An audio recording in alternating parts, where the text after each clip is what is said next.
छोटे से जीवन में मानव की देह प्राप्त करने के बाद हमें अपना कर्म भी करना है, परिवार को भी संभालना है, नाते रिश्तों को भी देखना है और भगवत भजन भी करना है।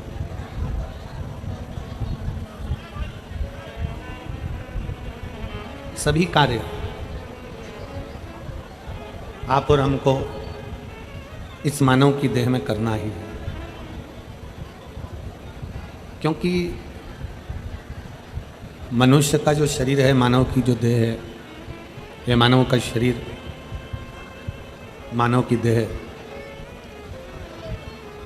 पूर्व में जो हमारे कर्म किए होते हैं, पूर्व के हमारे जो कर्म होते हैं उसका भी हमको भोग भोगना रहता है और कुछ नया कर्म कर कर आने वाला जीवन भी संवारना रहता है।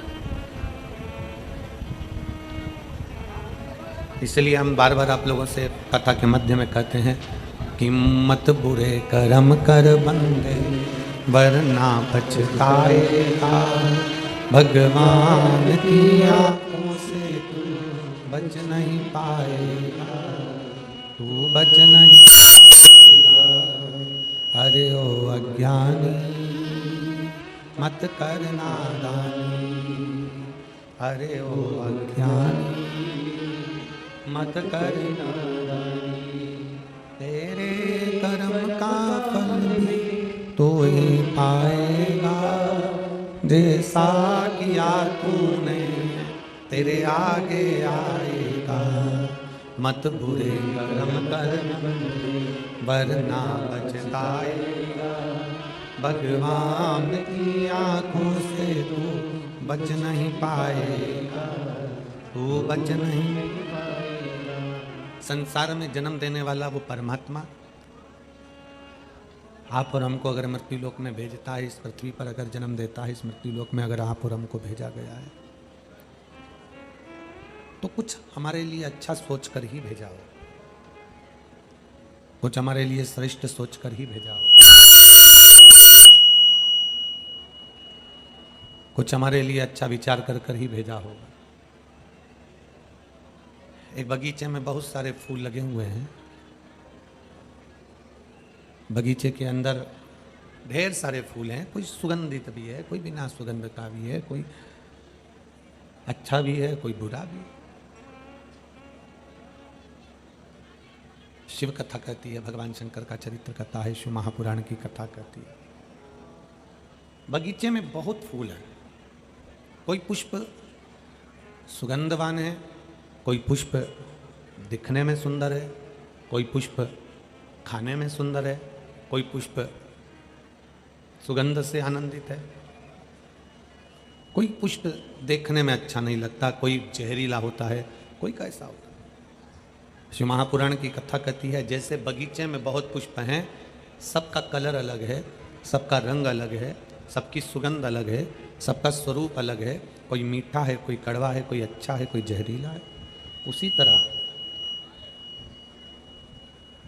भगवान की इस पवित्र भूमि पर, परमात्मा की इस पृथ्वी पर, इस धरा पर आप और हम सब पुष्प की तरह हैं।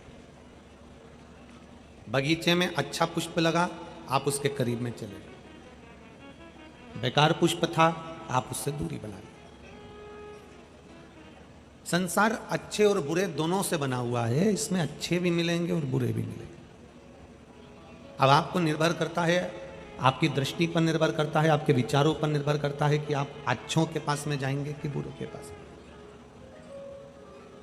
आप श्रेष्ठ के पास जाएंगे कि अनश्रेष्ठ के पास जाएंगे।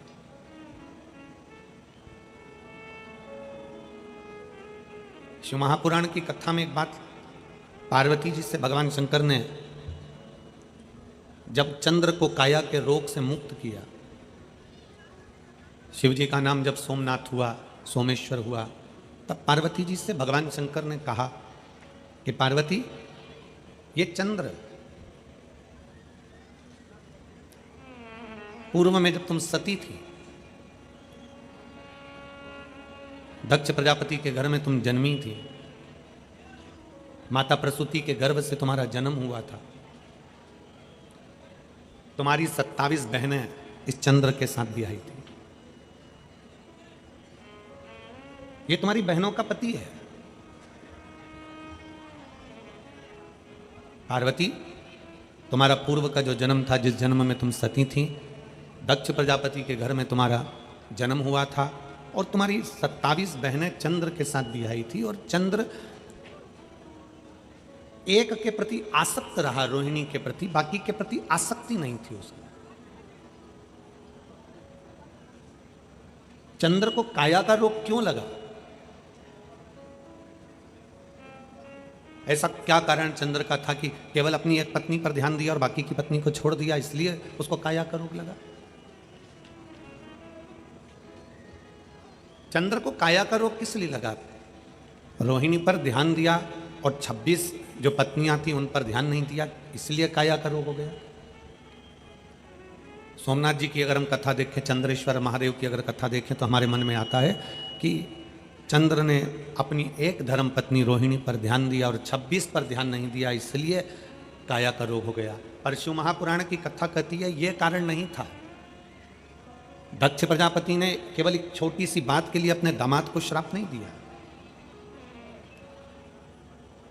कारण केवल यह नहीं है कि 26 पत्नियों पर ध्यान नहीं दिया और एक पत्नी पर ध्यान दिया इसलिए ऐसा शरीर हो गया, ऐसा रोग हो गया। ना ना ना,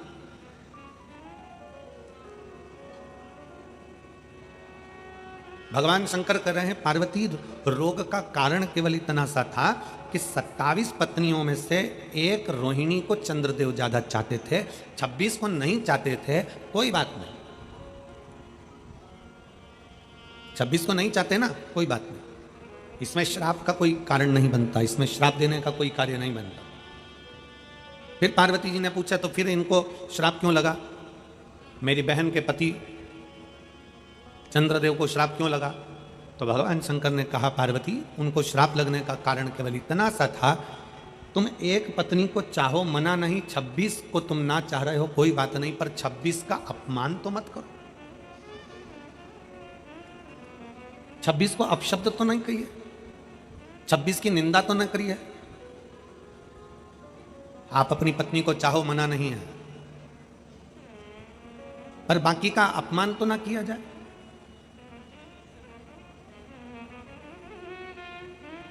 एक सास के जीवन का सबसे बड़ा लक्ष्य होता है उसकी बहू अच्छी आए, पर सास के जीवन का सबसे बड़ा लक्ष्य एक और होता है कि हमारे घर में अगर 4 बेटे हैं, 3 बेटे हैं, 2 बेटे हैं, 5 बेटे हैं और उनकी बहू आ जाए, तो ये सास का लक्ष्य होना चाहिए कि कभी भी मुख से ये ना कहे कि मेरी बड़ी बहू अच्छी है, कि छोटी अच्छी है, कि मंजली अच्छी है, कि संजली अच्छी है। अपनी दृष्टि में रखो कि कौन कैसा है, पर अपने मुख से कभी किसी एक बहू को श्रेष्ठ बताते हुए बाकी की बहुओं की बुराई जिंदगी में ना करी जाए, वो हमारे जीवन का दुख का कारण बन जाए,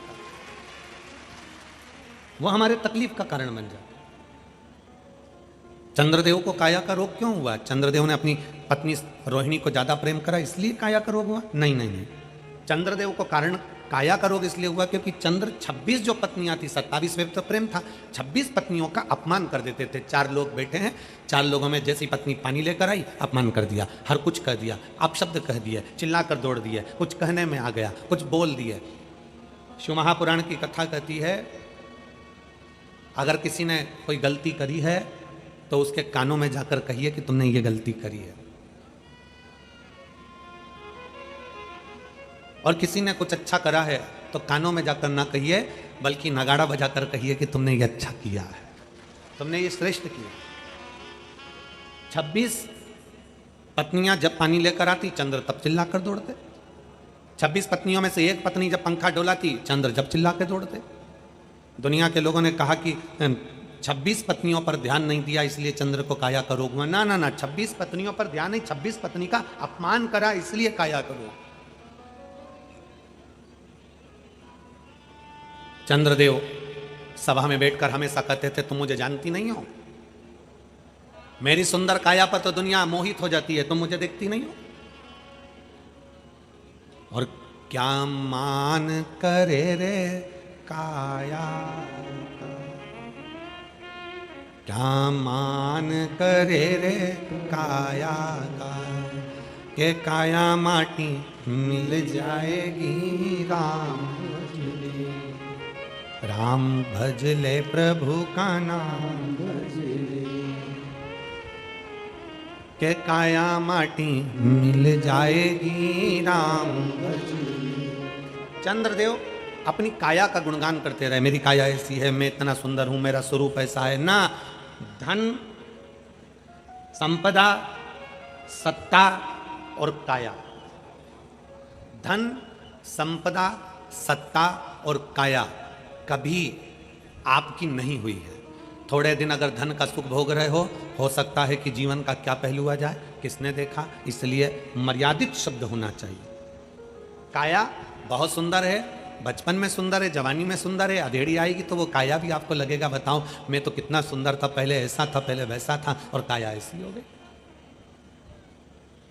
सत्ता, आज आपके पास में अच्छा पद है, अच्छी प्रतिष्ठा है, अच्छी कुर्सी है, आप कोई अधिकारी के पद पर बैठे हो, आप कोई मंत्री के पद पर बैठे हो, आप कोई अध्यक्ष उपाध्यक्ष के पद पर बैठे हो, आपके पास में सत्ता है, आप कभी मालूम पड़ा विधायक बनकर बैठ गए, कभी सांसद बनकर बैठ गए, कभी कुछ बनकर बैठ गए, कभी कुछ बनकर बैठ गए, आपके पास सत्ता है। और इसके पहले किसी और के पास थी, उसके पहले किसी और के पास थी। जीवन का क्या ठिकाना है, कब किसके पास पहुंचेगी। धन, वैभव, सत्ता और यौवन अर्थात अपना शरीर एक जैसा नहीं रहा। कितना सुंदर कहा है, जिंदा रहने के लिए भोजन जरूरी है। जिंदा रहने के लिए जम के बोलो जरा, भोजन जरूरी है, पर भोजन से ज्यादा जरूरी है पानी। बोलो सही है, जम के बोलो जरा, सही है। जिंदा रहने के लिए भोजन जरूरी है, पर भोजन से ज्यादा जरूरी है पानी, पर पानी से भी ज्यादा जरूरी है वायु। जिंदा रहने के लिए भोजन जरूरी है, भोजन से ज्यादा जरूरी है पानी, और पानी से ज्यादा जरूरी है वायु। अगर तुम्हारी श्वास में तुम्हें हवा ही नहीं मिले और तुम्हें कहीं पैक कर दिया जाए तो भोजन और पानी का क्या करोगे। जिंदा रहने के लिए भोजन बहुत जरूरी है और भोजन से ज्यादा जरूरी है, बोलते जाओ, पानी, और पानी से ज्यादा जरूरी है वायु, और वायु से भी ज्यादा जरूरी है तुम्हारी आयु। क्या जरूरी है? आयु। यह वायु से ज्यादा जरूरी है। समान 100 वर्ष का है, बल्कि खबर नहीं, आयु इतनी थी। खाने के लिए डब्बों में बादाम भरी पड़ी हुई है, पूरी अलमारियां रकम से भरी पड़ी हुई है, धन दौलत पड़ा हुआ है, और मालूम पड़े प्राण छूट गए। आयु इतनी थी। क्या करोगे उस संपदा का? फैक्ट्री का, दुकान का, व्यापार का, व्यवसाय का, साड़ियों का, गहनों का, कपड़ों का करोगे क्या? गाड़ी और बंगले का करोगे क्या? तो भोजन से ज्यादा जरूरी है पानी, पानी से ज्यादा जरूरी है, बोलते जाओ, वायु, और वायु से ज्यादा जरूरी है आयु। बस जैसे वायु से ज्यादा जरूरी आयु होती है, उसी तरह हम जब भगवान के मंदिर में जाते हैं, कथा सुनने के लिए जाते हैं, शिवालय में जल चढ़ाने के लिए जाते हैं, तुम कितना भी श्रृंगार कर कर चले जाओ, तुम स्नान कर कर चले जाओ, बिना स्नान के चले जाओ, तुम जैसे भगवान के पास जा रहे हो वो अपनी जगह पर है। तुम भगवान को चांदी का लोटा में पानी ले जा रहे हो, कि तांबे के लोटे में ले जा रहे हो, कि स्टील के लोटे में ले जा रहे हो, कि मिट्टी के लोटे में ले जा रहे हो, ये तुम्हारे ऊपर निर्भर है। पाँव में चप्पल पहनकर जा रहे हो कि नहीं पहनकर जा रहे हो, तुम्हारे ऊपर निर्भर है। तुम कुछ करो ना करो, पर सबसे ज्यादा जैसे मनुष्य की जिंदगी में आयु जरूरी है, उसी तरह परमात्मा शंकर की सेवा में मन बहुत जरूरी है। मन अगर लग गया तो परमात्मा,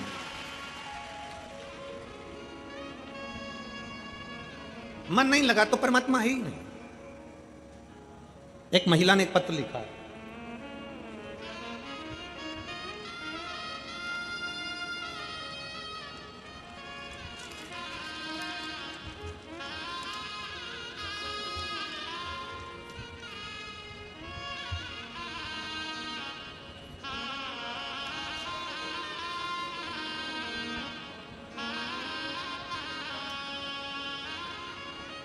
मेरा नाम रुचि गोविंद शुक्ला है, ग्राम बल्लूपुर, पोस्ट जोत, जिला मैनपुरी की रहने वाली हूँ। कहीं बैठी हों तो एक बेलपत्र के लिए आ सकती हैं। मेरा नाम रुचि गोविंद शुक्ला, मैं ग्राम बल्लूपुर, पोस्ट जोत, जिला मैनपुरी की रहने वाली हूँ। एक लोटे जल का मैं क्या गुणगान करूँ गुरुदेव। एक दिन मेरे पेट में दर्द हुआ, दूसरे दिन मैं मैनपुरी गई और अल्ट्रासाउंड कराया। डॉक्टर ने मुझे गांठ बता दी। अल्ट्रासाउंड कराने के बाद मेरे शरीर में गांठ बताई, फिर सीटी स्कैन के लिए आगरा जाने को सलाह दी। वहाँ हमने आगरा में सीटी स्कैन और अल्ट्रासाउंड की रिपोर्ट देखकर डॉक्टर ने मुझे कैंसर बता दिया। डॉक्टर ने मुझे कैंसर बताया। आप लोग पत्र को एलईडी पर आस्था चैनल पर पढ़ सकते हैं। डॉक्टर ने मुझे कैंसर बताया, लास्ट स्टेज का कैंसर था, ऑपरेशन नहीं होगा, कीमो लगेंगे, फिर कोई गारंटी नहीं है। तब मेरे भाई ने कहा कीमो नहीं लगवाएंगे, कहीं और दिखाएंगे। फिर लक्ष्य कैंसर हॉस्पिटल कायमगंज फरुखाबाद में दिखाया। डॉक्टर ने कहा कैंसर है, जल्द से जल्द ऑपरेशन होगा। डॉक्टर ने कहा ऑपरेशन लखनऊ होगा, यहाँ नहीं हो पाएगा। लक्ष्य कैंसर हॉस्पिटल जाते ही मुझे भी पता चल गया कि मुझे कैंसर है। मैं अंदर से टूट गई। मेरी मम्मी ने कहा टीवी पर शिव महापुराण की कथा आती है, उसमें सियोर वाला महाराज कुछ बताता है, एक लोटा जल सभी समस्याओं का हल बोलता है। मम्मी ने कहा शिव जी पर चढ़ा हुआ जल पीकर जाना, तू ऐसे मत जाना। मेरी माता के वचन पर विश्वास कर कर और सियोर वाला महाराज आप पर भरोसा कर कर शंकर को जल चढ़ाया। जल चढ़ाकर मेरे 2 छोटे छोटे बच्चे हैं, मैंने अपनी जेठानी को दे दिया कि अब मेरे कोई पता नहीं है, क्योंकि डॉक्टर ने केवल 1 महीने का टाइम दिया है कि मैं इससे ज़्यादा नहीं जी सकती। मैंने अपने बच्चे अपनी जेठानी को दे दिया। और बाबा मैं क्या वर्णन करूं, मैंने शंकर पर जल चढ़ाकर विश्वास कर कर जल पी लिया। शंकर भगवान से कहा भोले बाबा, वो सियोर वाला महाराज कहता है कि सारी समस्या का हल 1 लोटा जल है, तो कुछ भी कर मुझे बचा लेना, बस मेरे बच्चों के लिए मुझे बचा लेना। मैं कैंसर हॉस्पिटल में पहुंच गई लखनऊ के, और ऑपरेशन का समय आ गया। ऑपरेशन का समय आया, तब ऑपरेशन करते समय मेरे शरीर से 5 किलो की गांठ निकली, जिस गांठ का फोटो मैं आपको लगा रही हूँ। आप लोग टीवी पर ऑपरेशन के समय पर जो 5 किलो की गठान निकली है उसको आप टीवी पर देख सकते हैं। ऑपरेशन के समय पर जो 5 किलो की गठान निकली है वो 5 किलो की मेरे शरीर में गांठ निकली, और ये गांठ का फोटो उसने साथ में लगाया है। 5 किलो की गठान निकली, 5 किलो की गठान निकली, और 9 बजे ऑपरेशन पूरा हुआ। 5 किलो की गठान निकलने पर डॉक्टर ने कहा यह कैंसर बहुत बड़ा है, फिर से जांच होगी। गुरुदेव, मेरी मम्मी शंकर जी के मंदिर से नहीं हिली और श्री शिवाय नमस्तुभ्यम का जाप करती रही। शंकर जी का जाप करती रही, हिली नहीं। श्री शिवाय नमस्तुभ्यम गुरु जी कोई मुझसे पूछे कि इस मंत्र में क्या है। 5 किलो की गांठ, डॉक्टर ने पहले बोल दिया कैंसर, और वही गांठ का टुकड़ा फिर जांच के लिए गया। डॉक्टर ने कहा तुम्हें 100% कैंसर है, पर जैसे ही जांच वापिस होकर आई डॉक्टर ने कह दिया तुम्हें 1% भी कैंसर नहीं है। मैं बाबा को धन्यवाद देने के लिए आई।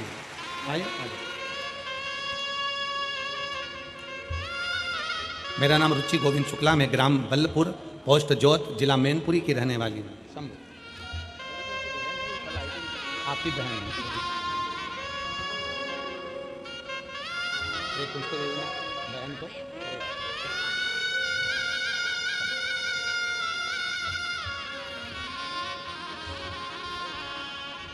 एक शिव भक्ति, एक विश्वास, एक भरोसा। जब हमारे भीतर एक शंकर के प्रति अविरल भक्ति प्राप्त होती है, उसको समझना कठिन। आपके क्षेत्र में भागवत बहुत हुई होगी, रामायण बहुत हुई होगी, गीता बहुत हुई होगी। आपके क्षेत्र में भंडारे भोजन सब हुए होंगे, यज्ञ अनुष्ठान भी बहुत हुए होंगे, और आपके क्षेत्र में जो ये 5 दिवसीय शिव महापुराण की कथा हुई है, आपने दिल से सुना है, दिल से भगवान की सेवा करी है, कोई कामना से नहीं, कोई पाने के लिए नहीं, केवल भगवान की सेवा में अगर दिल से लगे हो तो ये मानकर चलना कि 3 महीने में मेरा बाबा तुम्हारी झोली जरूर भर देगा। ये निश्चित है, ये निश्चित है। जीने के लिए भोजन जरूरी है, भोजन से ज्यादा बोलते जाओ पानी जरूरी है, और पानी से ज्यादा वायु जरूरी है, और वायु से ज्यादा आयु जरूरी है। अगर आयु नहीं होगी, उम्र नहीं होगी, तो फिर ये धन, ये दौलत, ये संपदा, ये सत्ता, ये वैभव किस काम का, क्या काम का? सबसे मूल है आपकी आयु। शिव महापुराण की कथा कहती है, भगवान शंकर का चरित्र कहता है कि शंकर को जल चढ़ाते समय हम जब उत्तर का मुख कर कर, जलाधारी उत्तर की होती है, तो हम इधर खड़े होकर जब शंकर को जल चढ़ाते हैं उत्तर की ओर मुख कर कर, तो हमारा देव आदित्य महादेव हमारी आयु बढ़ाता चले जाता है, हमारी आयु बढ़ाता है।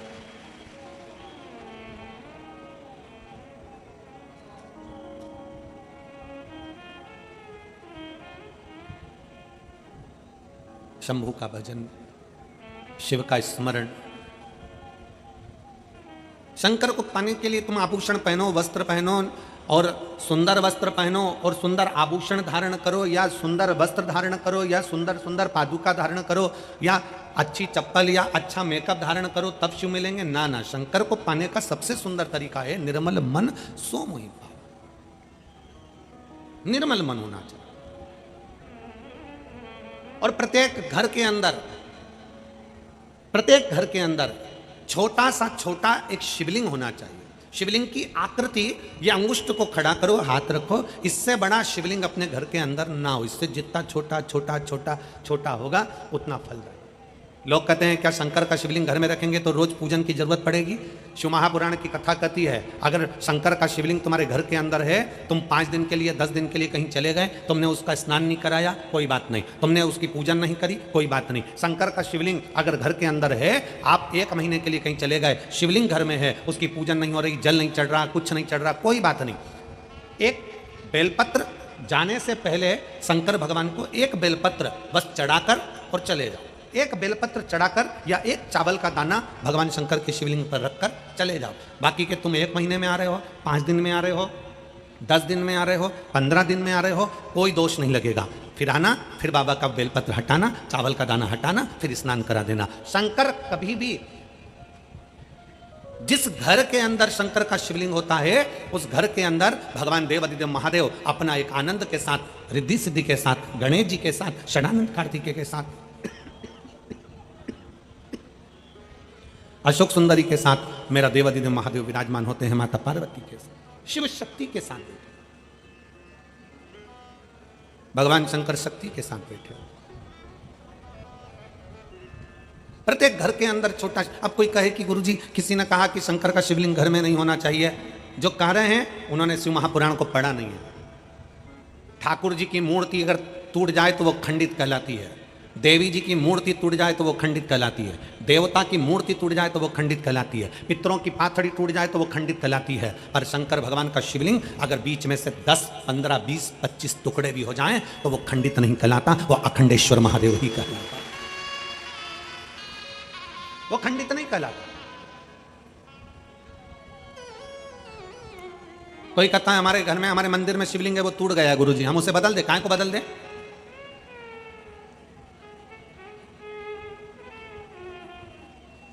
शंकर का शिवलिंग तुम्हारे घर में जैसा है, पत्थर का है, तुम्हारे घर में जो शिवलिंग जिस भाव से विराजमान है, पारद का है, चांदी का है, पत्थर का है, नर्मदेश्वर है, सीहोर का कुबेरेश्वर धाम का कंकर शंकर है, तुम्हारे घर में जो रखा वो श्रेष्ठ है, उसकी श्रेष्ठता है। शंकर भगवान कह रहे हैं पार्वती से कि पार्वती, ये चंद्र, तुम पूर्व जन्म में सती थी और तुम्हारी बहन 27 बहनों का विवाह इस चंद्र के साथ हुआ था। चंद्र की 26 पत्नियों पर चंद्र का ध्यान नहीं गया, 27 पत्नी रोहिणी से उनका प्रेम रहा। पर सुनो ए पार्वती, एक बात आज हम आपको बता रहे हैं, ध्यान से सुनना पार्वती, ये चंद्र को काया का रोग, अपनी 26 पत्नियों पर ध्यान नहीं दिया उसके लिए नहीं, 26 पत्नी का अपमान करा, ये उसका फल है।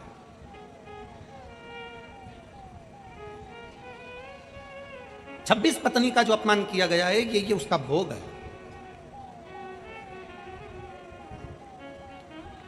कितना सुंदर कहा, एक चरित्र आता है कि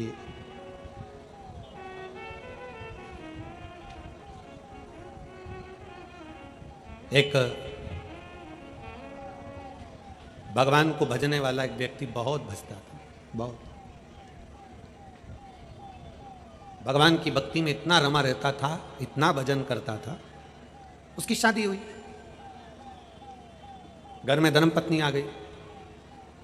अब शादी होने के बाद जब पत्नी घर में आई और पत्नी घर में आकर निवास करी, 3 साल के बाद पत्नी के गर्भ से बच्चा हुआ। बच्चे ने जन्म लिया। जन्म लेने के बाद बच्चा मालूम पड़ा कि दोनों पांव से चल नहीं सकता, विकलांग। बच्चा चल नहीं पा रहा, पांव विकलांग है उसके, बड़ा दुखी हो गया। भगवान के पास पहुंचा, भगवान से बहुत बहुत झगड़ा किया, बाबा ये कहाँ का तरीका है, मैं तुम्हारी इतनी भक्ति करता हूँ, मैं तुम्हारा पर इतना विश्वास करता हूँ, मैं तुम्हारा इतना भजन करता हूँ, मेरा बचपन तुम्हारे भक्ति में निकला, मेरी जवानी तुम्हारी भक्ति में निकली, मेरी शादी हो गई, पत्नी अच्छी मिल गई, परिवार अच्छा मिल गया, सब अच्छा मिल गया, और बच्चा हुआ तो ऐसा हुआ। एलईडी चालू करिए, एलईडी यहाँ चालू करवाइए उधर साइड पे। अगर बच्चा हुआ तो मेरा बेटा हुआ और उसके पांव नहीं है, विकलांग है, विकलांग। बच्चा हुआ तो ऐसा, बड़ा दुख हुआ, बड़ा बड़ा तकलीफ है। अब रोज मंदिर जाता और रोज भगवान से झगड़ा करता, रोज मंदिर जाता और रोज भगवान से झगड़ा होता, प्रतिदिन मंदिर जाए, प्रतिदिन झगड़ा करे, भगवान बोले नहीं कुछ। अब की बार उसको इतना गुस्सा आया कि उसने अपना सिर शंकर भगवान के शिवलिंग से भड़कना, शंकर के शिवलिंग से अपना सिर फोड़ना प्रारंभ।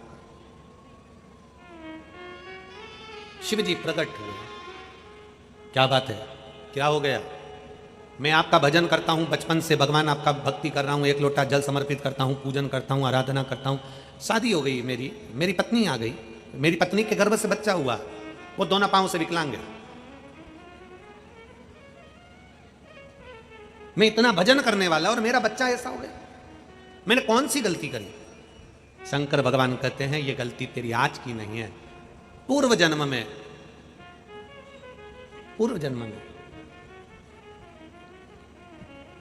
तू एक किसान था, एक किसान का बेटा पूर्व जन्म में तू था, और खेत पर तेरी धर्म पत्नी भोजन लेकर आई थी, और वो भोजन तेरी पत्नी ने खेत पर रख दिया, मेड़ पर, खेत की मेड़ पर भोजन रख दिया, तू खेत में काम पर लगा हुआ था, इतने में पत्नी भोजन को रख कर आवाज लगाकर चली गई, और तूने दूर से देखा कि कोई कुत्ता तेरे भोजन को खा रहा है, तो गुस्से में लाल होकर कि एक तो दिन भर थक गया और ऊपर से भोजन भी कुत्ता खा गया, डंडा लेकर भागा और उस कुत्ते के दोनों पांव तूने तोड़ दिए, दोनों। कुत्ता विकलांग हो, तू कहता है कि मैंने कौन सा कर्म करा, ये पूर्व का कर्म का भोग है, वही कुत्ता तेरे घर में जन्म लेता है और विकलांग होकर जन्म लेता है, उसकी सेवा तुझे करना पड़ती है। मत बुरे कर्म कर बंदे वरना पछताएगा, भगवान की आंखों से तू बच नहीं पाएगा। अरे ओ अज्ञानी मत कर नादानी, तेरे कर्म का फल भी तू ही पाएगा, जैसा किया तूने तेरे आगे आएगा। मत बुरे कर्म कर बंदे वरना पछताएगा, भगवान की आंखों से तू बच नहीं पाएगा, तू बच नहीं पाएगा। हमारे कर्म कैसे हैं ये हमको नहीं मालूम, हमने पूर्व में क्या करा ये हमको ज्ञात नहीं है, हमने पहले जन्म में क्या करा ये हमको मालूम नहीं है। बस हमें लगता है कि हम आज, इसलिए आपको कहते हैं किसी के चक्कर में मत पड़ो, शंकर जी के दरवाजे पर जाकर शंकर के शिवलिंग पर एक लोटा जल चढ़ाओ। क्यों? विधाता का काम है भाग्य लिखना, शंकर जी का काम है भाग्य को पलट देना। विधाता का काम है भाग्य लिखना, पर महादेव का काम है भाग्य को, विधाता के लेख को पलटना। ये कोई नहीं पलट सकता, ब्रह्मा जी लेख को नहीं पलट सकते, भगवान विष्णु लेख को नहीं पलट सकते, 33 कोटि देवता लिखे हुए लेख को नहीं पलट सकते। केवल पलटेगा तो केवल एक देव अधिदेव महादेव ही पलटे, महादेव पलटे। उसका कारण क्या है? किसी ने हमसे पूछा कि गुरुजी ये बताओ कि आप कहते हो कि महादेव लेख पलट सकते हैं, बाकी का कोई नहीं पलट सकता, उसका कारण क्या है? उसका कारण केवल इतना है कि ब्रह्मा जी ब्रह्मलोक में, भगवान विष्णु वैकुंठ लोक में, इंद्र इंद्र लोक में, गरुण गरुण लोक में, वरुण वरुण लोक में, शंकर भगवान कहाँ के अधिपति हैं? पृथ्वी के। मृत्यु लोक का अगर कोई अधिपति है तो शिव है। तुम्हारी कोई फाइल है उत्तर प्रदेश की, और तुम कहां जा रहे हो? मध्य प्रदेश। हमारी फाइल निपटाओ। निपटेगी? अरे बोलो तो जम के नहीं। क्या कहेंगे? भैया तुम उत्तर प्रदेश जाओ ना, तुम्हारी फाइल तो उत्तर प्रदेश की है, तुम्हारा केस उत्तर प्रदेश का है, सब कुछ उत्तर प्रदेश का है, तो तुम मध्य प्रदेश क्यों आए? तुम राजस्थान क्यों आए? तुम्हारा केस तो वहां का है, वहां निपटा दो। फाइल है मध्य प्रदेश की और जा रहे हो तुम बिहार। अरे भैया फाइल तुम्हारी मध्य प्रदेश की है तो मध्य प्रदेश में निपटेगी। चोरी का मामला है तो चोरी का मामला वहीं निपटेगा। मर्डर का मामला है तो वहीं निपटेगा। कोई दूसरी जगह तो ये नहीं निपट सकता। तुम्हें जाना है तो वहीं जाओ, वहीं पर निपटेगा। उसी तरह उत्तर प्रदेश की फाइल उत्तर प्रदेश में निपट रही है, मध्य प्रदेश की फाइल मध्य प्रदेश में निपट रही है, राजस्थान की फाइल राजस्थान में निपट रही है। ये प्रदेशों को बांटा क्यों है? उसका बांटने का कारण है कि आप इतना क्षेत्र संभालो और यहाँ का कार्यभार आप देखो, कौन सी फाइल निपटाना है, क्या करना है, क्या लिखना है, क्या नहीं करना है, ये आपके ऊपर है, ये आपके ऊपर निर्भर कर। उसी तरह फाइल दी गई है। पृथ्वी पर जन्म लेने वाले जितने भी मनुष्य हैं, पृथ्वी पर जन्म लेने वाले जितने भी जीव हैं, जलचर, थलचर, वायुचर, पृथ्वी पर अगर एक चींटी भी जन्म लेगी, झिंगुर भी जन्म लेगा, कीड़ा भी जन्म लेगा, मनुष्य भी जन्म लेगा, पृथ्वी पर अगर जन्म लिया है तो इन सब की फाइल मेरे देवाधिदेव महादेव के पास है। वो पलट देगा, पलट देगा। यहां की फाइल शिव के पास।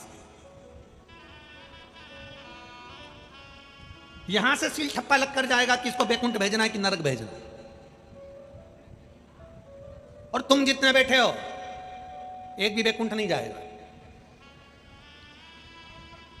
ना ये सीहोर वाला महाराज जाएगा, ना तुम जितने कथा सुन रहे कोई बैकुंठ नहीं जाएगा। क्यों? क्योंकि बैकुंठ में, होटल में उतने दिन ही रखा जाता है जितने दिन माल लुटाते जाओ। बैकुंठ में उतने दिन ही रहने को मिलता है जितने दिन तुमने अच्छा कार्य किया है, उतने दिन तुम्हें बैकुंठ में रहने को मिलेगा। तुम्हारी पॉकेट में पैसा है तो खूब लुटाओ, उतने दिन तुम्हें होटल में रहने देगा। पॉकेट में पैसा खत्म, होटल से निकाल देंगे। तुम्हारे पुण्य खत्म, बैकुंठ से धक्का मार देंगे। केवल एक धाम है, शंकर का धाम, जहां पॉकेट का माल नहीं देखा जाता, जहां एक लोटा जल देखा जाता। जितने कथा सुन रहे हो शिव महापुराण की, बैकुंठ में अपन नहीं मिलने वाले, नरक में भी नहीं मिलने वाले। कहां मिलेंगे? बाबा भोलेनाथ के चरणों में, कैलाश अधिपति के उस पवित्र प्रांगण में, कैलाश की भूमि पर, जिसके ऊपर से देवता भी नहीं गुजर के जा सकते, वो कैलाश की धरा पर आप और हम मिलेंगे। वो कैलाश की भूमि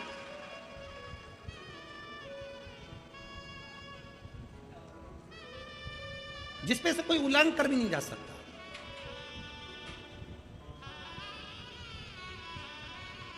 इतना विचित्र कथा है। लंका का राजा रावण कैलाश पर पहली बार गया और बीच में नंदी बैठा मिल गया, तो नंदी को बैठा हुआ जानकर रावण ने अपना स्वरूप बढ़ाया और नंदी को उलांगने लगा। तो नंदी ने पांव ऐसा पकड़ा कि लंका का राजा रावण उलांग भी नहीं पाया, 10 मुंडियां हिलने लगी, घबराने लगा, थर थर कांपने लगा लंका का राजा रावण। तो रावण ने किसको याद करा? किसको बुलाया? लंकाधिपति रावण ने शंकर भगवान को नहीं। जब रावण का पांव नंदी ने जकड़ दिया, पांव हिल नहीं पाया, लांग कर जा रहा था। यहां तो सीधी सीधी बात है, शंकर जी के जलाधारी में से जो जल निकलता उसको नहीं लांगते। शिव महापुराण की साक्षी में ये सामने, ये शंकर जी की व्यासपीठ है। ये व्यासपीठ से ये सामने जितना बड़ा मंच बना हुआ है, मंच के सामने की जितनी जगह होती है, हमारे चाहे पीएसओ हो, पुलिस के जवान हो, चाहे कार्यकर्ता हो, आपको इधर से इधर नहीं जाने देते। जगह खाली है, आप जा सकते हो, पर इधर से हम इधर नहीं जाने देते। भागवत हो आप खूब निकलो, रामायण हो आप खूब निकलो, गीता जी हो आप खूब निकलो, पर शिव महापुराण की कथा हो उसके सामने का ये भाग खाली रखा जाता है, क्योंकि यहाँ नंदी बाबा की ये 5 दिन की कथा, 7 दिन की कथा बैठ कर श्रवण करता है। हम जाने नहीं देते, उलांघने नहीं देते, क्योंकि हमारा कुछ नहीं बिगड़ना। बिगड़ना उस व्यक्ति का जो लांग कर जा रहा है, तेज कोई फोटो खींचने आ गया, कोई कुछ करने के लिए आ गया, कोई वीडियो बनाने के लिए आ गया और वो लांग कर चले गया। बाद में उसको समझ में नहीं आता कि हमें तकलीफ क्या हो रही है। बाद में मालूम पड़ता है कि हमने गलती क्या करी, वो कोई नहीं बताएगा कि वो गलती कौन सी थी। आपको गुस्सा आएगा कि हमारे को जाने क्यों नहीं दे रहा है, हमको इधर क्यों नहीं आगे बढ़ने दे रहा है। गार्ड रोक देंगे, पीएसओ रोक देंगे, पुलिस रोक देगी कि भाई यहाँ से सामने से मत निकलो, आप पीछे से निकल जाओ, पूरा मंच पड़ा है, घूम के निकल जाओ, पर सामने मत आओ। क्योंकि शंकर को जब 5 दिवसीय शिव महापुराण की कथा होती है, आप यहाँ पर आए हो, आपने दर्शन करे होंगे, कई माताएं मिट्टी को अपने मस्तक से लगाती हैं, कई प्रणाम करती है, कई लोट लगाती आती है। कथा के पंडाल की इतनी महत्वता होती है कि दिल से अगर मांगा जाए तो 3 महीने में बाबा बड़े से बड़ा रोग भी समाप्त कर देता है। और हीरे की चूड़ी पहनने वाले करोड़पति, सोने की चूड़ी पहनने वाले भी इस पंडाल में आगरा से आके पड़े हुए हैं, राजस्थान से आके पड़े हुए हैं, फिरोजाबाद के लोग पड़े हैं, मैनपुरी के लोग पड़े हुए हैं। पंडाल के अंदर जिनके आगे पीछे 4-4, 5-5 नौकर घूमते हैं, वो भी इस पंडाल में बैठकर केवल कथा श्रवण करने के लिए बैठे हैं। कई ऑफिसरों की पत्नी पंडाल के अंदर पड़ी हुई है, पंडाल के अंदर सो रही है, पंडाल के अंदर रह रही है, कोई आस लेकर, विश्वास लेकर। इस शिव महापुराण को समझना बहुत कठिन है, बहुत कठिन। जिंदगी निकल गई लोगों की, शिव पुराण को समझ नहीं पाए, जीवन निकल जाता है। लोगों को लगता है जैसी भागवत है, वैसी रामायण है, जैसी गीता है, वैसी वो है, वैसी शिव पुराण है। महाराज को बुलाएंगे, करवाएंगे और चले जाएंगे। ना ना, इस पुराण को समझना बहुत कठिन है। समझने के लिए पूरी जिंदगी लग जाती है मनुष्य की, पूरा जीवन, पूरा जीवन। शिव तत्व को जानना, शंकर को पहचानना। नंदी का पांव जकड़ गया कि रावण का पांव जकड़ गया, रावण पांव नहीं हिला सका, रावण ने चीखा, चिल्लाया, खूब आवाज लगाई, कोई ना आया। आखिरी में रावण ने देखा मैं किसको बुलाऊं, शंकर जी को तो मिलने जा रहा था, स्मरण नहीं था, किसको बुलाऊं रावण ने विचार करा। तब लंकाधिपति रावण ने मंदोदरी को आवाज लगाई। किसको आवाज लगाई है? जम के बोलिए, मंदोदरी। कौन है ये? रावण की। तब लंकाधिपति रावण ने मंदोदरी को आवाज लगाई। क्यों? क्योंकि लंका के अंदर मंदोदरी केवल एक ऐसी थी जो भगवान शंकर के शिवलिंग का रोज निर्माण करती थी, रोज पूजन करती थी, रोज अर्चना करती थी। रावण को मालूम है अगर मुझे कोई बचा सकती है तो वो मंदोदरी भी बचा सकती है। तब मुझसे जो अपमान हुआ है नंदी का, मंदोदरी को आवाज लगाया। मंदोदरी उस समय मिट्टी का हाथ, बालू का शिवलिंग बनाती हुई हाथ पूरा मिट्टी में सन रहा था, मिट्टी में हाथ भिड़ रहे थे और मंदोदरी रावण की पुकार सुनकर पहुंच गई।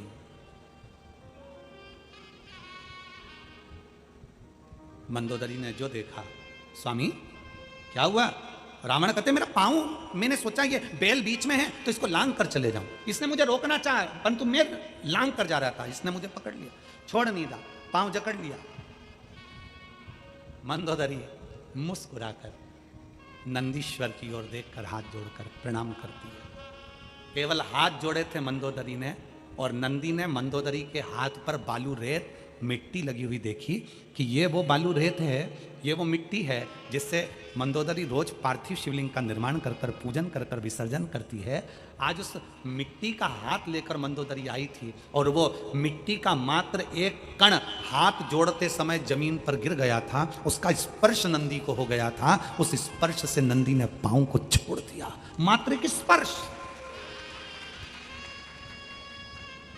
क्या है पंडाल की मिट्टी, क्या है कथा श्रवण करने की भक्ति, क्या भगवान का भजन, क्या स्मरण, क्या पूजन। क्यों रात रात लोग सोते हैं? क्यों कथा का चौथा दिन शिवरात्रि होता है, 7वें दिन की कथा में 6ठा दिन शिवरात्रि होता है? क्यों? किस लिए? रात भर लोग रात भर सफर करते हैं और रात भर सफर कर कर आखिरी के दिन की कथा सुनने के लिए पंडाल के सामने पहुंच जाते हैं, क्योंकि उनको मालूम है जैसे घर के मेहमान जाते हैं तो घर के बच्चों को कुछ देकर जाते हैं, उसी तरह आखिरी दिन मेरा बाबा जाता है तो कुछ ना कुछ देकर जाता है। समझने वाला समझ गया, जो ना समझा वो कहे, उसको पहचानना कठिन है। एक पत्र है,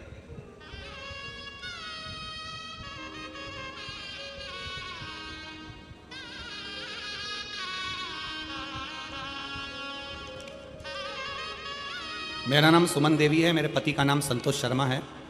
मैं मुकाम संतोष नगर फिरोजाबाद की रहने वाली हूँ, संतोष नगर फिरोजाबाद की रहने वाली। एक लोटे जल का क्या वर्णन करूं गुरुदेव, मेरे कहीं बैठी हो तो एक बेलपत्र लेने आ सकती हैं। मेरे छोटे बेटे का जॉब नहीं था, सारी पढ़ाई करने के बाद भी उसकी नौकरी नहीं लग रही थी, हार गया। आखिरी में उसने विचार कर लिया कि अब मैं एग्जाम नहीं दूंगा। मैंने मेरे बेटे से कहा कि वो सियोर वाला महाराज कहता है कि मेहनत कर 4 गुनी और एक बेलपत्री शहद की लगाकर शंकर को जाना, शिव सुनेगा। गुरुदेव 2023 में मेरे बच्चे ने मेरे कहने पर फिर वापस फॉर्म भरा और तैयारी करी, चौगनी मेहनत, आपकी कथा सुनी, एक लोटा जल शिव को चढ़ाया। आज मेरा बेटा बाबा की कृपा से 2 जनवरी 2024 को सिकंदराबाद में ट्रेन मैनेजर के पद पर नियुक्त हो गया, रेलवे में उसकी नौकरी लग गई।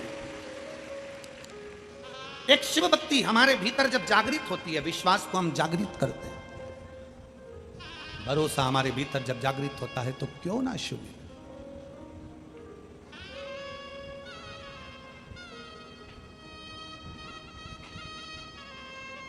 शिव भक्ति का बल जिस दिन आपके सामने होता है आप पहचान नहीं पाए।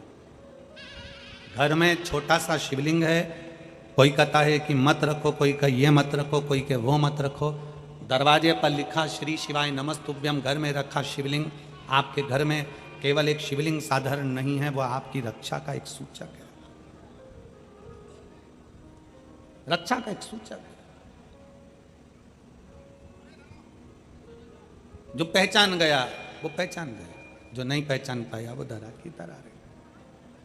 अमृत लूटा फिरोजाबाद की इस पवित्र भूमि पर 5 दिवसीय शिव महापुराण में खूब कुबेर भंडारी लूटाने के लिए आया।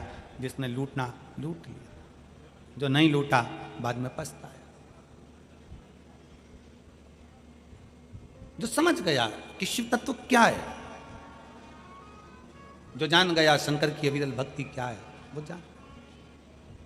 पार्वती अपमान के सूचक में ये चंद्रदेव को काया का रोग हुआ है। काया रोग होने का कारण कोई दूसरा नहीं, काया रोग होने का कारण है किसी का अपमान।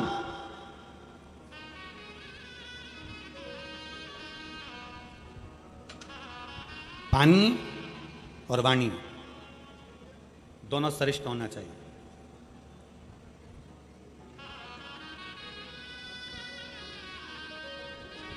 तुम्हारे घर में आरओ लगा है क्या? जम के बोलो जरा। अच्छा,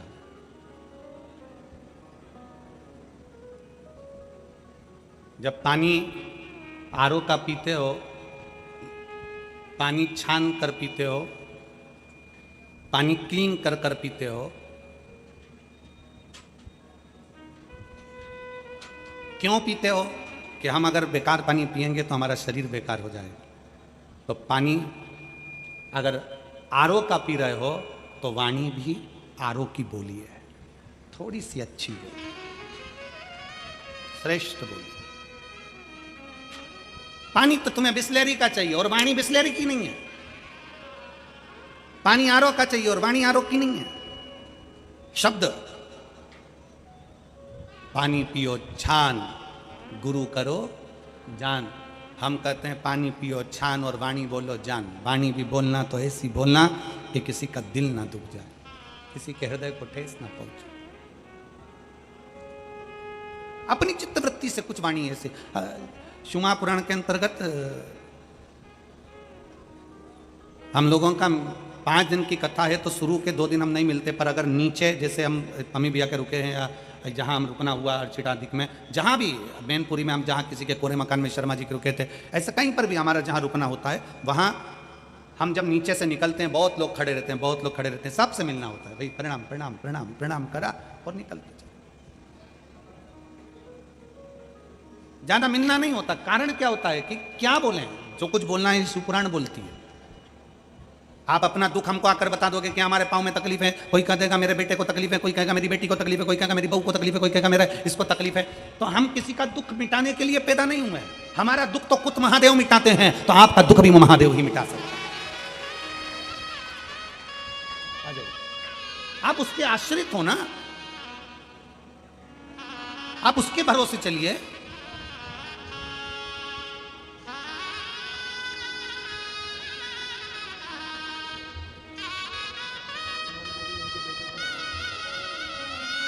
बधाई हो आपको,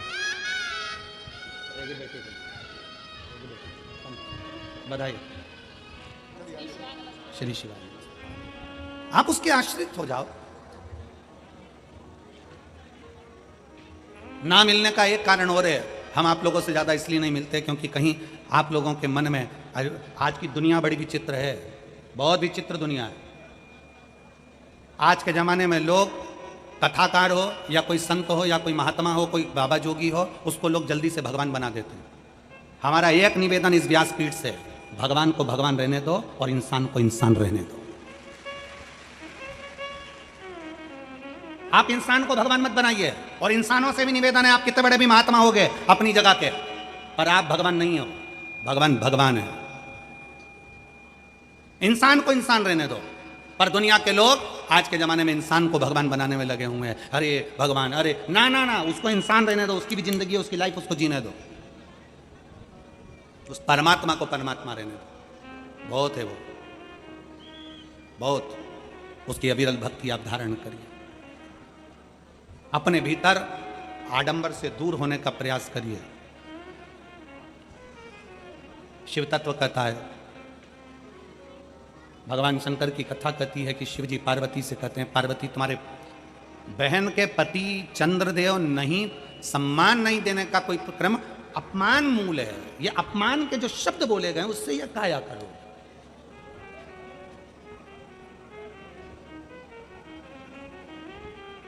और बड़ी मुश्किल से मिली है काया, बहुत भाव से भगवान ने तुमको दी है, इसको श्रेष्ठ बनाए। क्या मान करे रे काया का, क्या मान करे इस काया का, पानी में डूबना है, समाप्त हो जाना। काजू खाओगे, बादाम खाओगे, गुलाब जामुन खाओगे, इमरती खाओगे, भजिया खाओगे, पकोड़ा खाओगे, चाहे कुछ भी खाओ, तुम्हारी मर्जी है, पर आखिरी में तो राख का ढेर होना ही है, कैसे भी रहो।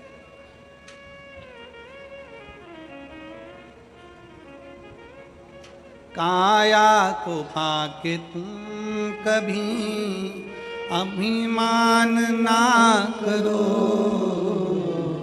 काया को पाके तुम कभी अभिमान ना करो, काया को पाके तुम कभी अभिमान ना करो। माटी में मिल जाती है ये काया कभी कभी, माटी में मिल जाती है ये काया कभी कभी।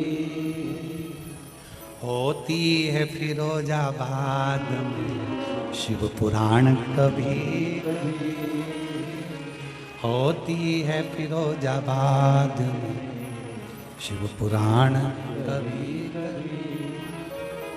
दौलत को पाके तुम कभी अभिमान ना करो, दौलत को पाके तुम कभी अभिमान ना करो। माटी में मिल जाती है दौलत कभी कभी, होती है फिरोजाबाद में शिव पुराण कभी कभी। बेटों को पाके तुम कभी अभिमान ना करो, बेटों को पाके तुम कभी अभिमान ना करो। बन जाते हैं पड़ोसी बेटा कभी कभी, होती है फिरोजाबाद शिव पुराण कभी कभी। और बेटी को पाके तुम कभी अभिमान ना करो, बेटी को पाके तुम कभी अभिमान ना करो। ले जाते हैं जमाई भी बेटी कभी कभी, होती है फिरोजाबाद शिव पुराण कभी कभी। कई किस्मत, कई भाग्य फिरोजाबाद वालों के चमके, कई किस्मत चमकी फिरोजाबाद की। और ये शिव महापुराण की कथा 5 दिवसीय हो गई। ये शंकर की उदारता से हो गई, शिव की कृपा से। पहचान लो उसको।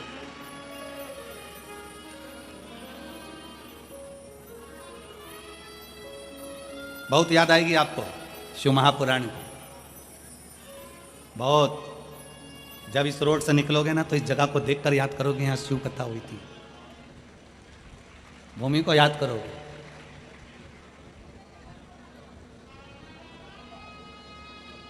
केवल आपको ही नहीं, प्रशासन को भी बहुत याद आएगी। बहुत। कहाँ से इतने सारे आते हैं और कहाँ चले जाते हैं। 11 बजे समापन, कथा का विराम हो जाएगा। 2 बजे यहाँ एक परिंदा नहीं मिलेगा। बैग लेंगी माताएं, सिर पे से ऐसे निकलेंगी जैसे कहीं बहुत यात्रा कर कर आ रही हों, 5 कोसी 7 कोसी, कहीं व्रत 84 कोस की, कहीं ऐसा लगेगा 12 ज्योतिर्लिंग की यात्रा। सिर पर बैगों का बंडल, बस, गाड़ी, ट्रक, और उसमें शिव भक्त भरा कर भगवान की विरल भक्ति करते करते चले। रेलवे स्टेशन पर, ट्रेनों में भरचक भीड़। लोग पूछेंगे कहाँ से आ रहे हो, कहाँ जा रहे हो। ट्रेन का मास्टर भी कह देगा जिसमें खाली जगह हो बिठा दो, जान दो, अभी तो खाली करो फिरोजाबाद, चलो निकलो, जाने दो। शिव भक्ति समिति को भी स्मरण आएगा। सबके हृदय में, चित्त में शिव तत्व है, सबके। और बाबा को याद करते रहो, शंकर को याद करते रहो, शिव को याद करते रहो। शिव कथा कर रही है, भगवान शंकर का चरित्र कह रहा है, शिव महापुराण का चरित्र कह रहा है। अपमानजनक शब्द व्यक्ति की काया को समाप्त कर देते हैं। काया। भगवान से एक निवेदन हमेशा करते रहो। शंकर जी के मंदिर में जाना, शिव जी से कहना, बाबा तूने इतना वैभव दिया है ना, इतनी जायदाद दी है ना, इतना धन दिया है ना, इतनी संपदा दिया है ना, तूने दुकान दी, परिवार दिया, घर दिया, बच्चे दिए, सब कुछ दिया, अब आयु दे, थोड़ी उम्र बढ़ा दे जिसका भोग में भोग सक। और उस उम्र में एक चीज और लिख देना कि कहीं तेरी अगर शिव पुराण की कथा हो तो उस पंडाल में बैठकर सुन सकूं, ऐसी उम्र हो।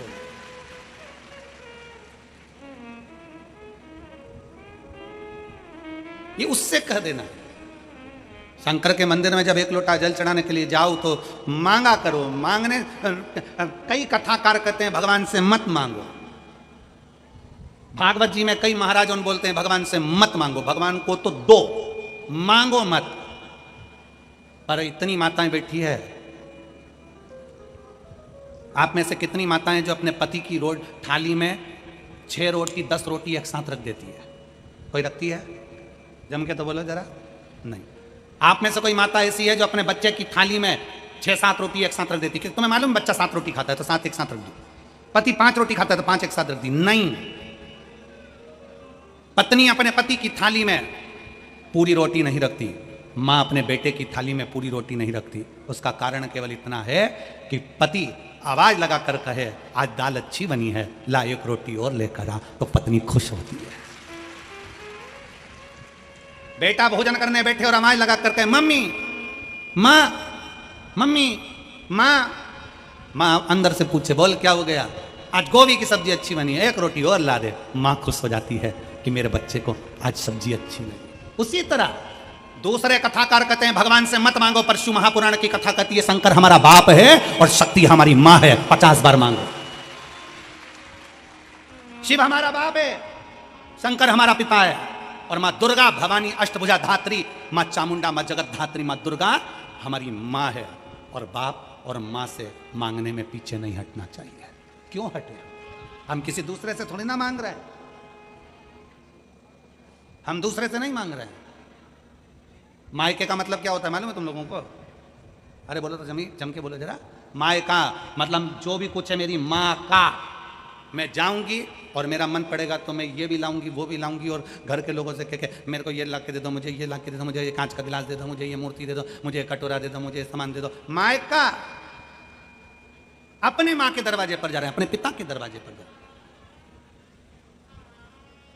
बेटियों का हक होता है जाकर मांगना, बोलना। कोई कहे तुमसे कि भगवान से नहीं मांगना चाहिए, कौन ने कह दिया तुमको? कई लोग तुमसे कहेंगे, कथा वाचने वाले भी आकर कहेंगे भगवान से नहीं मांगना चाहिए, भगवान से क्यों मांगो, भगवान को तो दो। परशु महापुराण की कथा कहती है शंकर को तो तुमसे कुछ भी नहीं चाहिए, और उसको जो प्रिय है वो तुम दे नहीं सकते हैं। एक आध बार शंकर जी ने कह दिया पकड़ ला, मुझे प्रिय है, जा पकड़ के लेके आ। जा चले जा पकड़ ला, शंकर को तो प्रिय है। एक आध बार कह दिया जा पकड़ ला सांप को, मेरे गले में डालना है। शंकर जी के पास में जाकर तुम तुरंत कह दोगी बाबा रेन दे तू, तो मैं नहीं जाऊं पकड़ने, तू पकड़। शंकर की प्रियता, शंकर जी कहते मुझे प्रिय, जा शमशान की भस्म लेके मुर्दा जले और छान कर राख लिया। ओ बाप मैं तो ना, मैं ना, तेरे हाथ जोड़ो ना जाऊं। शंकर, शिव को तुमसे कुछ नहीं चाहिए। एक लोटा जल चढ़ाया, मन तुम्हारा, चावल चढ़ाया, मन तुम्हारा, भस्म चढ़ाई, मन तुम्हारा, और कुछ नहीं चढ़ा सको तो 3 बार ताली बजाई, मन तुम्हारा, और ये भी ना कर सको तो शिखर दर्शनम सर्व पापनाशनम, ये मन तुम्हारा। और कितना सुंदर कहा शिव महापुराण में, कहा अगर शिखर का दर्शन भी नहीं कर सकते, तुम्हारी ड्यूटी पर जा रहे हो, नौकरी पर जा रहे हो, फैक्ट्री पर जा रहे हो, काम करने जा रहे हो, तुम कहीं जा रहे हो, एक काम करो, ना मंदिर जा सकते हो ना शिखर दर्शन कर सकते हो, तो जहां शंकर का मंदिर है, शिवलिंग है, उस शिवलिंग के सामने से गाड़ी लेकर चलो, और गाड़ी चलाते चलाते एक बार शंकर की ओर मुस्कुरा कर देख लो, तो भी पार्वती जी शंकर जी से कह देती हैं इतना दुख है इस व्यक्ति को, तो भी तुम्हारे दरवाजे पर मुस्कुरा कर जाता है। समझ में नहीं आता, ये मुस्कुराहट ने भी आधे लोगों को घायल कर रखा है। मुस्कुरा दो, और एक बार प्रैक्टिकल करके देखो कि मुस्कुराने में दम कितनी है। किसी की दुकान के सामने से अच्छी बढ़िया निकले ना, और दुकान वाले को इतनी देर में तो दुकान वाला पहले टेंशन में आ जाएगा, थी कौन, कहां से आई थी, कौन थी। नौकर पूछेगा सेठ जी से, सेठ जी, सेठ जी बोले मुस्कुराइए। नौकर भी डिप्रेशन में, सेठ भी डिप्रेशन में, रात को नींद नहीं आ रही थी कौन, था कौन, इतना मुस्कुरा कर गया। फिर दूसरे दिन मुस्कुरा कर चले गए, टेंशन में।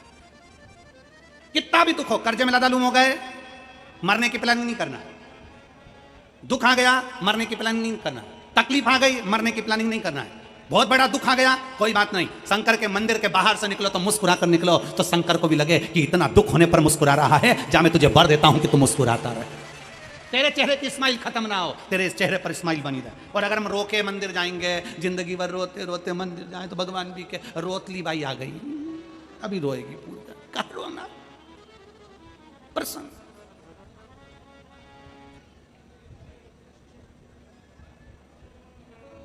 ये हमारी भाग्य का आनंद है, सुखमय आनंद लीजिए। शंकर के मंदिर में, परमात्मा की चौखट पर, भगवान के दरवाजे पर कई मिलते हैं हमारे को, कई लोगों की वीडियो भी बहुत सारी आती है, भगवान के मंदिर में खड़े हैं, आंख में से आंसू ढलक रहे हैं उनके, भगवान भी मन में सोचे तू मुझे दुखी करने आया है कि सुखी, थोड़ा मुस्कुरा के आया कर मेरे पास में, क्योंकि मेरा नाम तू जानता है कि लोग मुझे मुस्कुराहट से पहचानते हैं। भगवान कृष्ण की मूर्ति देखना मुस्कुराती अच्छी लगती है, राधा जी मुस्कुराती अच्छी लगती हैं, राम जी मुस्कुराते अच्छे लगते हैं, जानकी जी मुस्कुराती अच्छी लगती हैं, ब्रह्मा मुस्कुराते अच्छे लगते हैं, विष्णु मुस्कुराते अच्छे लगते हैं, शिव मुस्कुराते अच्छे लगते हैं। एक भी भगवान की मूर्ति ऐसी नहीं है कि भगवान रोता मिला हो, भगवान मुस्कुराते हैं। क्यों? क्योंकि जिंदगी के पड़ाव में राम जी कहते हैं मैं पृथ्वी पर आया था, रोने का मौका मिला था, पर मैं मुस्कुरा कर आगे बढ़ता चले गया। कृष्ण अवतार में आया, खूब रुलाया, पर मैं मुस्कुरा कर आगे बढ़ गया। जिंदगी में पड़ाव में हर पल दुख आएगा, पर याद रखना मेरा फोटो देखना, राम जी कहते मेरा फोटो देखो, कृष्ण कहते मेरा फोटो देखो, शिव कहते मेरा फोटो देखो, कि मैं मुस्कुराता रहता हूं। कितना भी दुख हो जिंदगी में, मुस्कुरा कर आगे बढ़ना, तेरा हाथ पकड़कर खींचकर मैं ले जाऊं। तुम रो रहे हो, और रोते रोते तो जिंदगी हो गई। पहले परिवार के लिए रोए, पत्नी, बच्चे, नाते, रिश्ते, रोते रोते रोते रोते आखिरी का पड़ावा गया और जिंदगी समाप्त हो गई। वेंटिलेटर पे पड़ गए। घर के लोगों ने जाकर कहा देखो तो माँ, वो काकी, मौसी, देखो तो कौन आया तुमसे मिलने। वो पलंग पे पड़ी की पड़ी और उसको दिखा रहे, देखो तो कौन आया, और ये छाती पे खड़े, उसकी आंख में से आंसू बह रहा। पहचान गई कौन हो? इतने में बहू ने कहा देखो मम्मी पहचान रही है तुमको, काका जी तुमको मम्मी पहचान रही है। मम्मी से पूछो काका जी को देख रही, मम्मी को पूछो मामा जी को देख रही, मम्मी को पूछो मौसा जी को देख रही, और देख के मन में सोच रही इन्हीं के चक्कर में तो मर रही, और मरते मरते भी छाती पे खड़े हो गए। इतने में मम्मी ने आंख बंद कर ली तो बहू बोली काका जी तुमको पहचान गई। मम्मी ने आंखें बंद कर ली, आंख में से आंसू निकल रहे। अंदर से मम्मी से तो पूछो कि मेरी पूरी जिंदगी बर्बाद कर दी तुम लोगों ने, राम का नाम नहीं लेन दिया, शिव पुराण सुनने नहीं निकाल दी फिरोजाबाद में, और कह रहे कि मम्मी खड़ी, पापा खड़े, काका खड़े, देखा ही ना हो, ले कौन खड़ा, कौन खड़ा। इसलिए अंत समय प्रभु वचन दिया और आए ना आए प्रभु कुटुंब कर अंत समय प्रभु आना पड़ेगा, वचन दिया तो निभाना पड़ेगा, और अंत समय प्रभु आना पड़ेगा। कितना कितना भगवान की भक्ति का एक सुख है। क्या चाहिए शिव पुराण सुनने वालों को? कुछ नहीं। जहां जगह मिल गई वहां बैठ गए, अपना छाता लगाया, पानी की बोतल रखी, आसन बिछाया, बैठ गए, सोए, खाया पिया, आनंद कर और चले बाबा के धाम।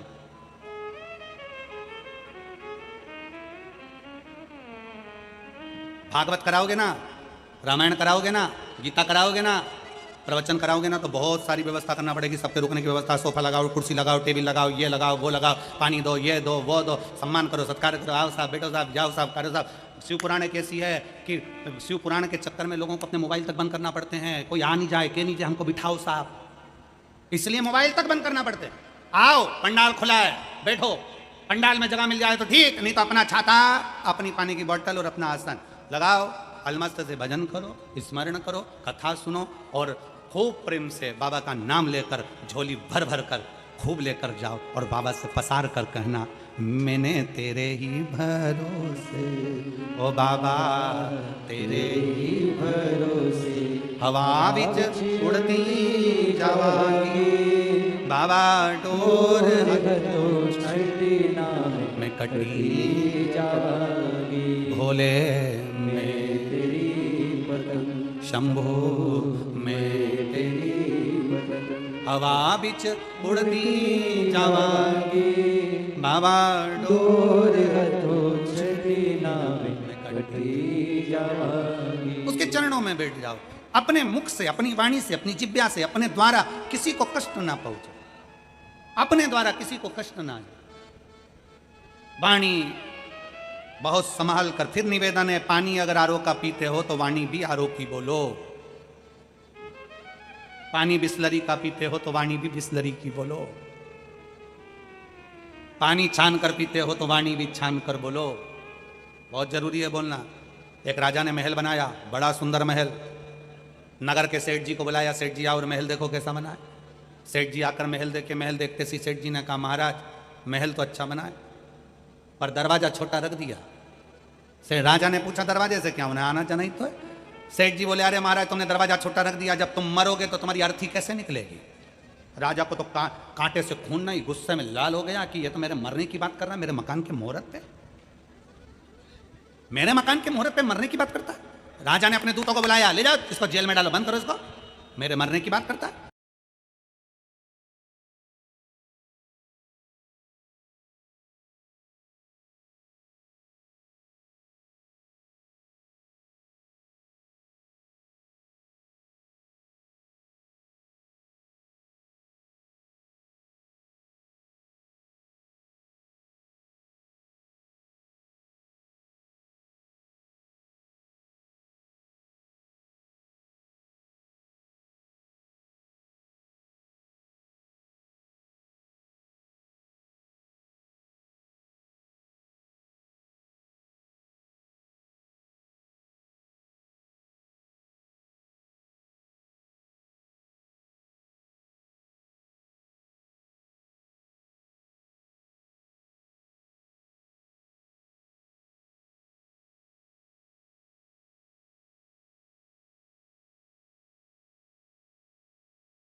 पुण्य सरी दानदाताओं के नाम रीना जी गुप्ता मुंबई से सुंदर 501 रुपए की सौगरासी आपने बाबा कुबरेश्वर धाम हेतु समर्पित की। बहुत बहुत बधाई। सुंदर विचार आपके सुंदर सौगरासी आपने समर्पित की।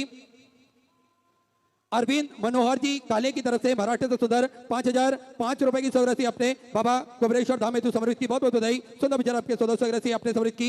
चंद्रकला जी अलवर राजस्थान से सुधा 500 रुपए। रितेश जी तिवारी की तरफ से पंचकुला हरियाणा सुधा 500 रुपए। गुरु भावेश जी यादव की तरफ से कोटा राजस्थान से सुधा 500 रुपए। प्रभात जी मालवी की तरफ से भोपाल मध्य प्रदेश से 511 रुपए। स्वर्गीय कांतिलाल जी मालवी की स्मृति में बैतूल मध्य प्रदेश से 1100 रुपए। बसंत श्यामा जी की तरफ से यवतमाल महाराष्ट्र से सुधा 1100 रुपए। राजेंद्र जी त्रिपाठी की तरफ से सुधा 500 रुपए। ऐश्वर्य जी तनिका जी की तरफ से सुधा 1000 रुपए की सौगरासी आपने समर्पित की। भटनगर परिवार की ओर से सुधा 2100 रुपए। राय परिवार की तरफ से सुधा 500 रुपए की सौगरासी आपने समर्पित की। संजय जी शर्मा कोटा राजस्थान से सुधा 500 रुपए। राम कुमार जी गुप्ता की तरफ से सुधा 500 रुपए। वीरेंद्र जी साहू रायसेन मध्य प्रदेश से सुधा 1100 रुपए। स्वर्गीय श्रीनाथ सिंह जी प्रभा देवी जी की स्मृति में दिल्ली से सुधा 21,000 रुपए की सौगरासी देकर आजीवन भोजन भंडार एक संस्था ग्रहण करी। सुनहरे अक्षरों में अपना नामांकित कराया। बहुत बहुत बधाई। सुधा विचार आपके सुधा सौगरासी आपने समर्पित की। स्वर्गीय श्री नथुराम जी उपाध्याय की स्मृति में सागर मध्य प्रदेश से 1001 रुपए। सिमरन जी गुप्ता की तरफ से उत्तर प्रदेश से सुधा 500 रुपए। शकुन जी गौतम जी की तरफ से सागर मध्य प्रदेश से 11,000 रुपए की सौगरासी आपने बाबा कुबरेश्वर धाम हेतु समर्पित की। बहुत बहुत बधाई। सुधा विचार आपके सुधा सौगरासी आपने समर्पित की। गणेश प्रसाद जी सैनिक की तरफ से सुधा 1100 रुपए। अनिता जी पड़ुरकर की तरफ से संभाजी नगर मराठी से सुधा 1100 रुपए। रामनारायण जी की तरफ से गुड़गांव हरियाणा सुधा 500 रुपए। शिवम जी झा की तरफ से उत्तर प्रदेश गाजियाबाद उत्तर प्रदेश से सुधा 500 रुपए। शंकर लाल जी सोनी की तरफ से उत्तर प्रदेश से सुधा 500 रुपए। दीपक कुमार जी वर्मा की तरफ से भोपाल मध्य प्रदेश से सुधा 500 रुपए। राजेश्वरी जी की तरफ से सुधा 1000 रुपए। विनोद जी मंडल की तरफ से बिहार से सुधा 500 रुपए। गजेंद्र कुमार जी पालीवाल की तरफ से नर्मदापुरम मध्य प्रदेश से सुधा 500 रुपए। कांतिबाई जी राणा की तरफ से सुधा 500 रुपए। मनोहर लाल जी महेंद्र कुमार जी की तरफ से बीकानेर राजस्थान से सुधा 1100 रुपए। पवन कुमार जी शर्मा की तरफ से राजस्थान से सुधा 2001 रुपए। गुप्ता में सुधा 1100 रुपए की सौगरासी आपने समर्पित की। बहुत बहुत बधाई।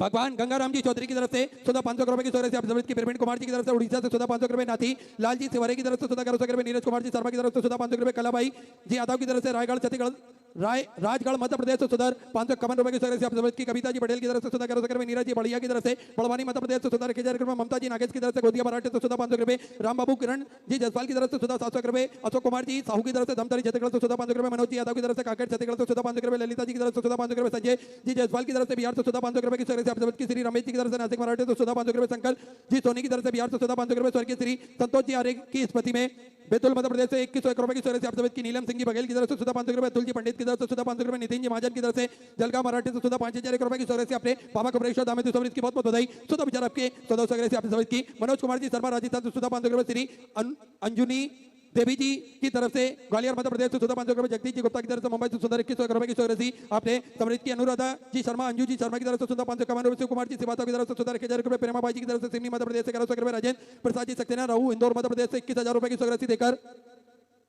आजीवन भोजन भंडार एक संस्था ग्रहण करी। सुनहरे अक्षरों में अपना नामांकित कराया। बहुत बहुत बधाई। सुधा विचार आपके सुधा सौगरासी आपने समर्पित की। संतोष जी सोनी की तरफ से सुधा 500 रुपए। गौरव राज जी की तरफ से गौरव छत्तीसगढ़ से सुधा 500 रुपए। प्रभाकर दीनानाथ जी सरोटे की तरफ से महाराष्ट्र से सुधा 500 रुपए। श्री बिलास जी पाटुरकर की तरफ से सुधा 500 रुपए। इंदिरा जी जाट की तरफ से धार मध्य प्रदेश से सुधा 1100 रुपए। निशा जी भाटी की तरफ से भोपाल मध्य प्रदेश से सुधा 500 रुपए की सौगरासी आपने समर्पित की। पीयूष राज जी की तरफ से उड़ीसा से सुधा 500 रुपए। झंडेलाल जी पवार की तरफ से बैतूल मध्य प्रदेश से सुधा 500 रुपए। संतोष जी गुप्ता की तरफ से सुधा 500 रुपए। भीमराज कुमार जी की तरफ से चेन्नई से सुधा 500 रुपए की सौगरासी आपने समर्पित की। रंजनी वरुण जी सोमानी की तरफ से सुधा 2100 रुपए। सुमन जी गुप्ता की तरफ से झांसी उत्तर प्रदेश से सुधा 500 रुपए। द्वारका जी परिहार की तरफ से सुधा 500 रुपए। हरिलाल जी की तरफ से भोपाल मध्य प्रदेश से सुधा 500 रुपए। अवध किशन सिंह जी की तरफ से झारखंड से सुधा 3100 रुपए की सौगरासी आपने समर्पित की। रीता जी की तरफ से इंदौर मध्य प्रदेश से सुधा 500 रुपए। कान्हा कुंज कीर्ति जी की तरफ से वाराणसी उत्तर प्रदेश से सुधा 500 रुपए की सौगरासी आपने समर्पित की। सूरज नारायण जी ठाकुर की तरफ से बिहार से सुधा 500 रुपए। अशोक सिंह जी तोमर की तरफ से सुधा 500 रुपए। नीति जी तोमर की तरफ से ग्वालियर मध्य प्रदेश से 500 रुपए। अरुणा जी गोदाबे की तरफ से नागपुर मराठी से सुधा 500 रुपए की सौगरासी आपने समर्पित की। पीयूष जी शर्मा की तरफ से सुधा 500 रुपए। कविता जी सोनी की तरफ से धमतरी छत्तीसगढ़ से सुधा 500 रुपए। राजेश जी पांडे की तरफ से बिहार से सुधा 500 रुपए। अभी दिव्य जी शर्मा की तरफ से देवास मध्य प्रदेश से सुधा 500 रुपए। सुनीता राजा जी यादव की तरफ से झारखंड से सुधा 500 रुपए। रेणु जी की तरफ से छत्तीसगढ़ से सुधा 1100 रुपए। गुप्ता में सुधा 2100 रुपए। अनुपम सिंह जी अरुणा सिंह जी की तरफ से सुधा 500 रुपए। सतीश जी गणेश लाल जी तिवारी की तरफ से जलगांव मराठी से सुधा 500 रुपए। अमित कुमार जी पांडे की तरफ से वेस्ट बंगाल से सुधा 11,000 रुपए की सौगरासी आपने बाबा कुबरेश्वर धाम हेतु समर्पित की। बहुत बहुत बधाई। सुधा विचार आपके सुधा सौगरासी आपने समर्पित की। कमल किशोर जी घोर की तरफ से इटारसी मध्य प्रदेश से सुधा 500 रुपए। जगदीश प्रसाद जी शर्मा की तरफ से जयपुर राजस्थान से सुधा 500 रुपए। गुप्तादान में जाबरा मध्य प्रदेश से सुधा 50,001 रुपए की सौगरासी आपने बाबा कुबरेश्वर धाम हेतु समर्पित की। बहुत बहुत बधाई। सुधा विचार आपके सुधा सौगरासी आपने समर्पित की। सभी दानदाताओं को मैं हृदय की अनंत गहराई से नमन करता हूँ, दंडवत करता हूँ, प्रणाम करता हूँ। सुधा सौगरासी आपने समर्पित की। जो भक्त अपनी सौगरासी मंदिर गौशाला व्रत आश्रम अन्य क्षेत्र बाबा कुबरेश्वर धाम हेतु समर्पित करना चाहते हैं वे टीवी स्क्रीन पर श्री विठलेश सेवा समिति का 2 account number axis bank account central bank of India का चल रहा है। दोनों में से किसी में भी अपनी सौगरासी आप जमा कर अपना नाम व्हाट्सएप पर भेज सकते हैं। आइए सीधे व्यासपीठ की शरण में चलते हैं। पूज्य गुरुदेव के सानिध्य में हम सभी आज विराम दिवस की कथा श्रवण करेंगे। जय जय श्री राधे, हर हर महादेव, श्री शिवाय नमस्तुभ्यं।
गोसाई जी परम दयाल की जय।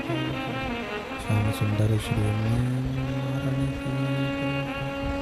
काशी विश्वनाथ भगवान की जय। गौरांग महारानी की जय। श्री गणेश जी महाराज की जय। सरस्वती माता की जय। गणपति सरकार की जय। कुबेरेश्वर महादेव की जय।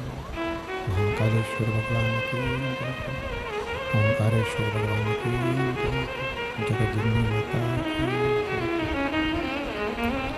संत सद्गुरुदेव गौ माता की जय। चिंता संतान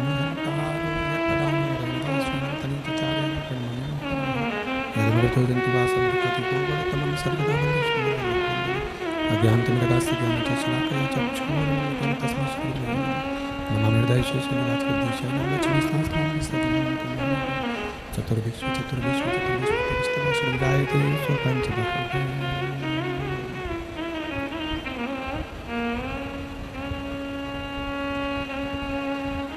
बोलो विश्वनाथ भगवान की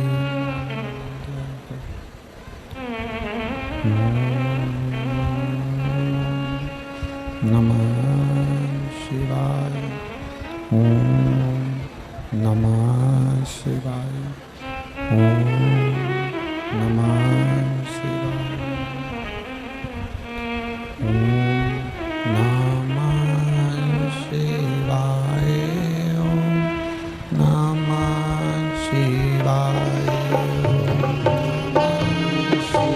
शिवाय।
विश्वनाथ भगवान की जय। महाकालेश्वर भगवान की जय। ओंकारेश्वर भगवान की जय। कुबेरेश्वर महादेव की जय। हर हर महादेव। हर हर महादेव। हर हर महादेव। हर काशी विश्वनाथ ओगरदानी त्रिकालदर्शी कैलाशी अविनाशी भगवान शिव, जिनकी पुनित पावन शिव महापुराण की कथा संपूर्ण विश्व के कल्याण हेतु बाबा देवाधिदेव महादेव की कृपा से, उनकी करुणा से, उनकी उदारता से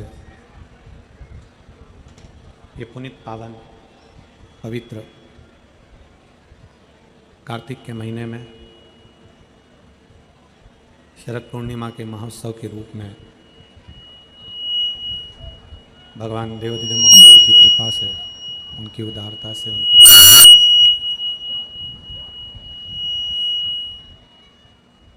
उनकी उदारता, उनकी करुणा से पावन पवित्र चंद्रेश्वर सोमनाथ शिव महापुराण की कथा श्रवण करने का सौभाग्य प्राप्त हुआ है।